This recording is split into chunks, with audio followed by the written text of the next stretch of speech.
Picture a massive, overgrown plot of land right in the middle of a bustling Australian suburb. There's temporary fencing plastered with peeling construction logos, and the entire block just radiates a quiet sense of abandonment. Adelaide locals know this exact feeling when they drive past the old Licornu site on Anzac Highway in Forestville.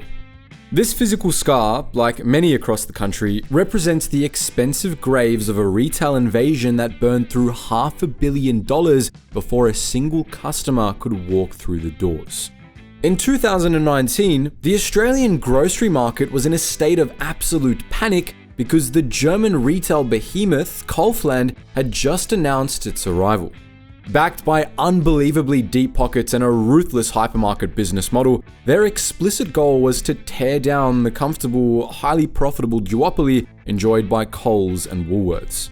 To accomplish this, Kaufland began acquiring large format retail sites across Australia, securing key locations in major suburban markets. At the same time, the company recruited extensively from established supermarket chains, building a local team with deep industry experience. They gained strong backing from state governments by committing to create thousands of jobs and invest hundreds of millions of dollars into infrastructure and operations. Public officials openly welcomed the investment, emphasizing its economic benefits and the opportunities it would bring to local communities. Aussies were thrilled at the prospect of cheaper groceries, while the established supermarket giants scrambled to prepare for a siege. Everything pointed toward an inevitable nationwide rollout, moving at a breakneck pace. And then, on a random Wednesday in January 2020, Kaufland management called a sudden meeting with their freshly hired staff and simply announced they were leaving. In a matter of hours, the executives packed their bags, booked flights back to Europe, and abandoned the Australian continent entirely. They walked away from a $500 million investment before scanning a single barcode or selling a single loaf of bread. Outlets like the Australian Financial Review and the Sydney Morning Herald scrambled to explain how one of the biggest, most aggressive retail conglomerates on the planet could get spooked into dropping a massive expansion project overnight. How Kaufland tried to conquer Australia is a fascinating case study of corporate ambition hitting a brick wall, involving a toxic mix of restrictive zoning laws, a brutal freeze-out orchestrated by local suppliers, and a sudden wave of panic inside a German boardroom. The magnitude of that failure only makes sense when you measure the size of the titan that fell. Kaufland touched down in Australia carrying a financial war chest that dwarfed almost anything the local retail sector had ever encountered. We can trace their foundations back to 1930. A merchant named Josef Schwarz bought into a wholesale fruit business in Heilbronn, Germany, officially named Südfrüchte Großhandlung Lidl & Co. The company had built a modest reputation specializing in the sale of exotic fruits, but Josef envisioned a much larger supply chain. He systematically expanded the operation, rebranded it as Lidl & Schwarz KG, and transformed the regional fruit seller into a robust general food wholesaler. He navigated the extreme economic devastation of mid-century Europe, physically rebuilding the company from the rubble of World War II to lay the operational groundwork for a massive corporate legacy. By the early 1970s, the economic landscape was tightening. Rising inflation meant customers were becoming incredibly price-conscious, prioritizing cheap, basic goods over fancy store displays or a wide variety of brand names. Dieter Schwarz, who had taken over from his father at this point, saw this shift and realized the market was hungry for a bare-bones, hard discount retail model. He launched the first Lidl store in 1973, but before opening the doors, he ran into a massive branding problem as he simply couldn't use his own last name. Calling a discount grocery store Schwarzmarkt literally translates to the highly illegal black market. To get around this, he found a retired schoolteacher and painter named Ludwig Lidl and bought the rights to use his name for a mere 1,000 German marks. With the name secured, Dieter executed his strategy of a ruthless efficiency. He deliberately kept the store footprint small, stripped away all expensive aesthetics, and stocked the shelves almost entirely with cheap private label brands. By slashing his overhead costs to the absolute bone, he could offer prices that traditional supermarkets simply couldn't match. The model was a spectacular success, generating immense cash flow for the family. But dominating the discount grocery sector was only the first phase of the plan. Having mastered the small, budget-focused store, Dieter wanted to capture the absolute opposite end of the retail spectrum. This ambition led directly to the creation of the very first Kaufland hypermarket in 1984. Kaufland was engineered from the ground up as a hypermarket. This massive retail format takes a standard supermarket and a full-scale department store and essentially fuses them together under one colossal roof.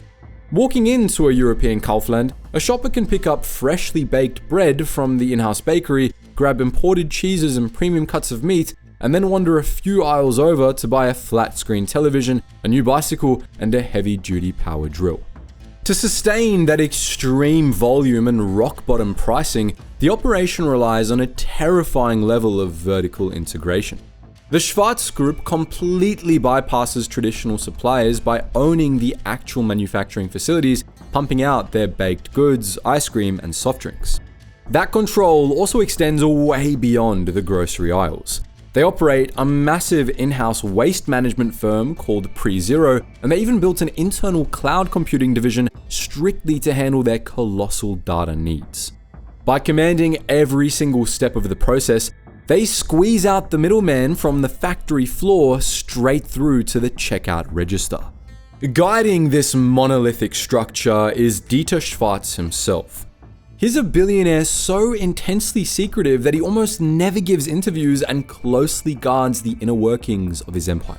He deliberately structured the company as a private foundation rather than a publicly traded entity, completely eliminating impatient shareholders demanding quarterly profit bumps and allowing the company to play the long game. For decades, they rolled through Europe playing that long game.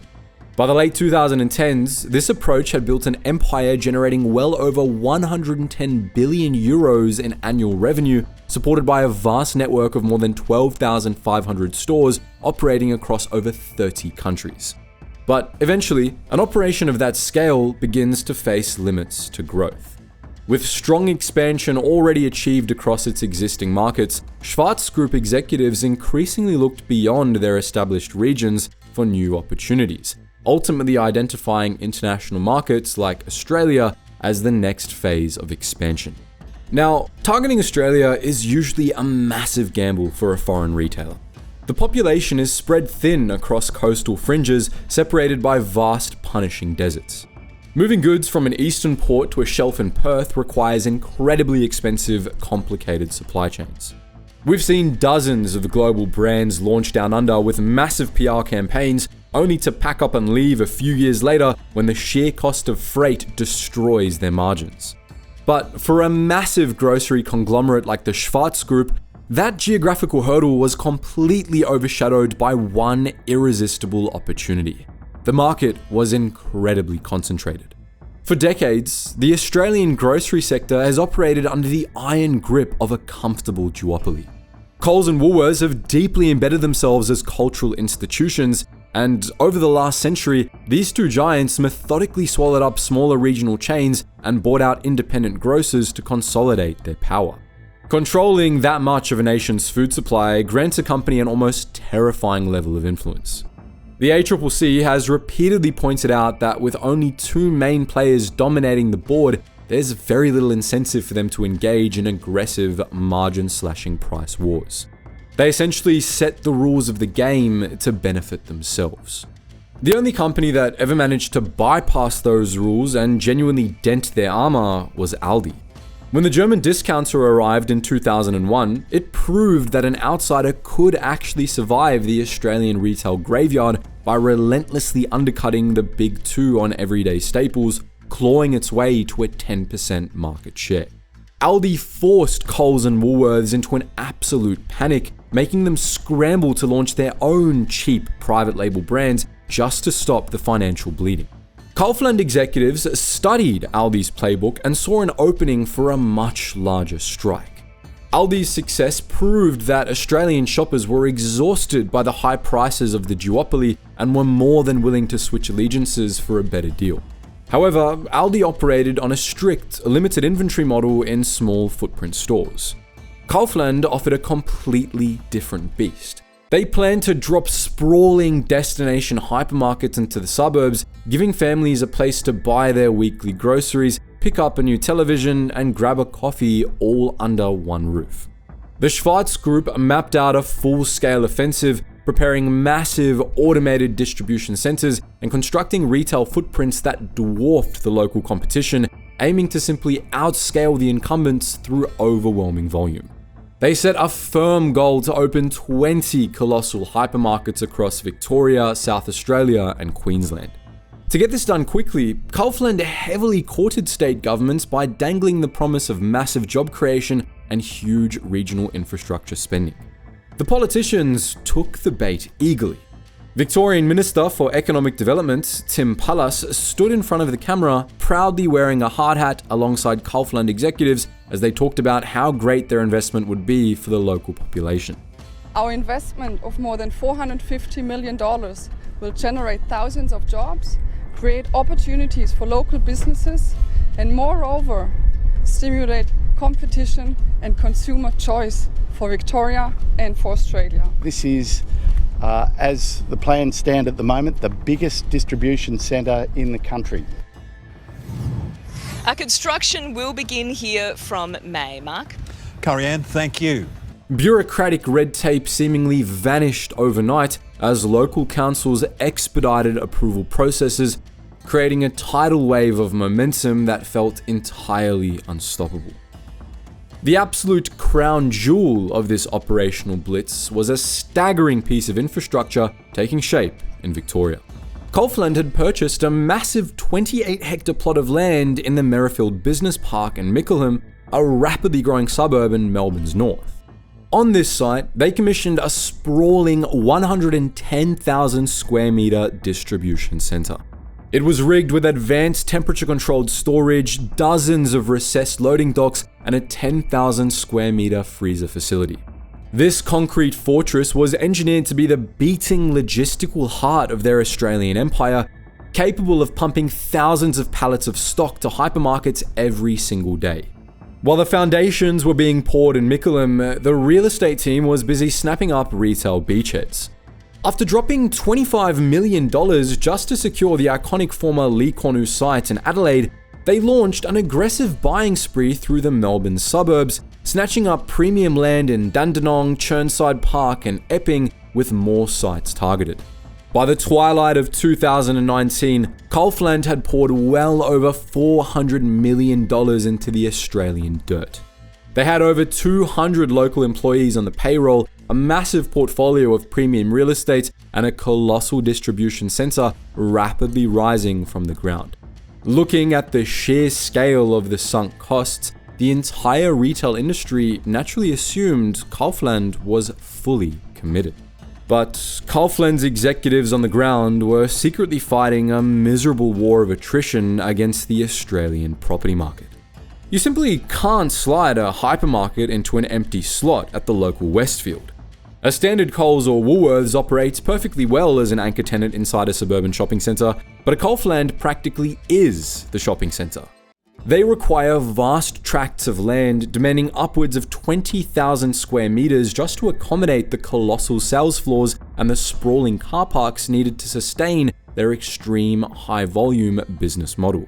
Finding that much undeveloped commercial acreage inside a heavily populated, desirable Australian suburb is practically impossible, and paying standard commercial premiums would have immediately shattered their budget.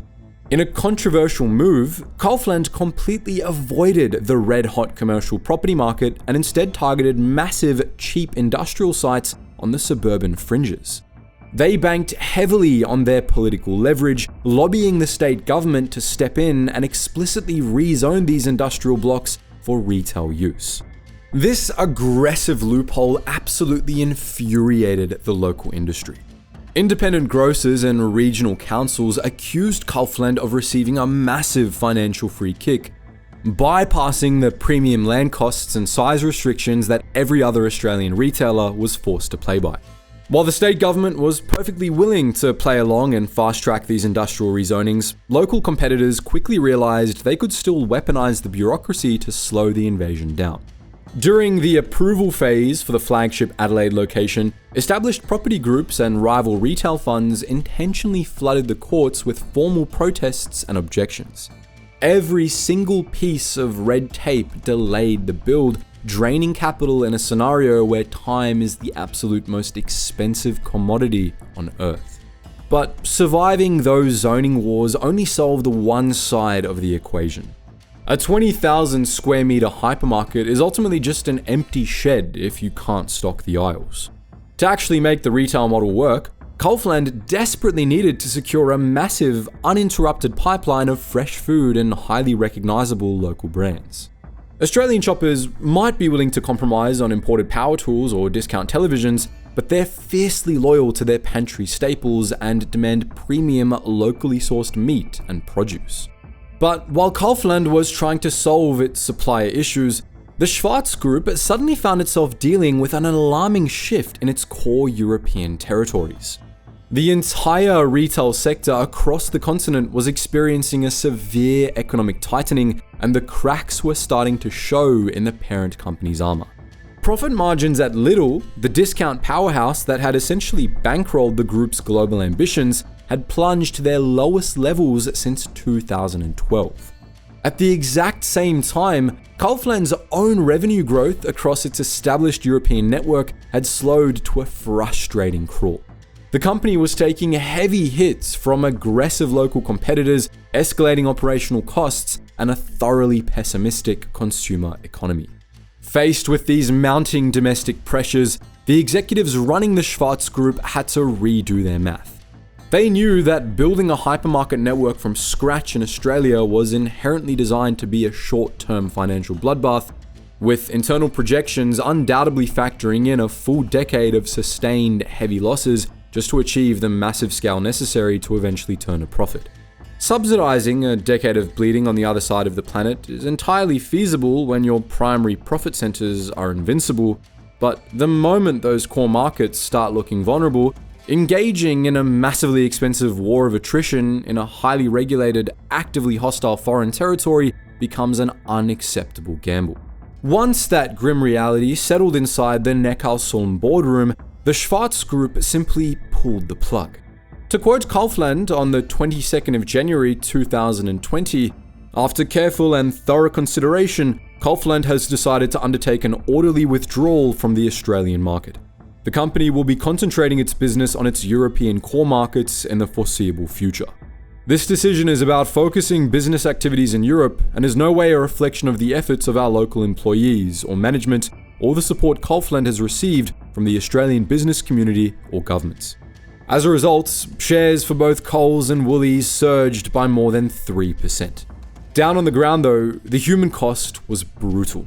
200 Australian employees were suddenly out of a job, a devastating blow for the seasoned executives who would resign from secure, high-paying roles at rival retailers just to chase the Kaufland vision.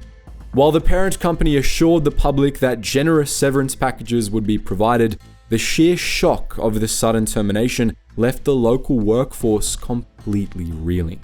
Meanwhile, the state populations who had spent months proudly posing for cameras and tying their own reputations to the promise of thousands of new retail jobs were left awkwardly scrambling to explain the massive crater in their regional economic plans.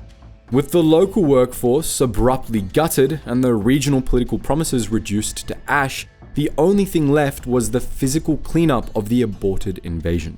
Kaufland was suddenly sitting on a sprawling portfolio of highly valuable, specialized commercial real estate that was completely useless to a company retreating back to Europe. They quickly appointed commercial agents to quietly liquidate the assets, and fortunately for the Schwarz Group's balance sheet, they'd acquired this dirt during a booming property market, allowing them to actually recoup a significant portion of their initial capital. The colossal distribution center site in Mickleham, with its vast concrete hardstands and half-finished warehouse skeleton, was eventually offloaded to a local transport and logistics firm. Over in Adelaide, the iconic Licornu site was sold back to the state government, leaving exhausted locals to wonder if anything would ever actually be built on the notoriously cursed plot of land. However, the site is now being transformed into a $250 million sustainable precinct called Forestville. Led by a consortium including the family behind Adelaide's finest supermarkets, the revised master plan features a market square, a rooftop urban farm, and a unique urban green school, finally replacing the abandoned construction fencing with a vision for a thriving community hub. The sudden German retreat effectively reset the Australian grocery sector back to its factory settings, but it handed the major players an entirely new sense of invulnerability. Coles and Woolworths had just stared down the fourth largest retail conglomerate on earth and watched them blink first. Ultimately, the everyday Australian shopper absorbed the true cost of this failure. Because the national grocery market remains one of the most highly concentrated in the developed world, the aggressive competition Kaufland promised to introduce simply vanished. The massive discounts on general merchandise, the enormous variety of imported goods, and the intense pressure on the incumbents to innovate and slash prices were entirely wiped off the board overnight. A few years after the exit, a massive wave of inflation drove the Australian cost of living to agonizing highs. As everyday grocery bills soared, Coles and Woolworths consistently posted billions of dollars in profits, triggering furious public debates and federal government inquiries into supermarket price gouging. Without a sprawling network of German hypermarkets actively undercutting the duopoly on every single aisle, the big two faced almost no structural resistance to keeping those checkout totals at record highs. So, after incinerating $500 million, burning through years of meticulous planning, and completely torching their reputation in the local market, almost any other executive board would have stubbornly doubled down. Driven by the sunken cost fallacy, standard corporate culture usually dictates pouring billions more into a failing project just to save face, dragging a company through a decade of agonizing losses rather than simply admitting a massive strategic error. The leadership at the Schwarz Group, however, looked objectively at the heavily restrictive property laws, the completely hostile supply network, and their sudden vulnerability back in Europe, and instead of fighting a losing war of attrition, they chose the sharp humiliation of a public retreat over a decade of severe financial bleeding, accepting the massive capital loss to immediately close the Australian division. But what do you think? Did Kaufland make a brilliant, cold-blooded decision to cut their losses? Or did they simply lack the nerve to truly disrupt a lazy retail duopoly? Also, if you happen to live near one of those abandoned Kaufland sites, what actually ended up being built on that land? Let me know all that and more in the comments section below. I love reading all the comments. And as always, guys, thank you so much for watching and stay curious.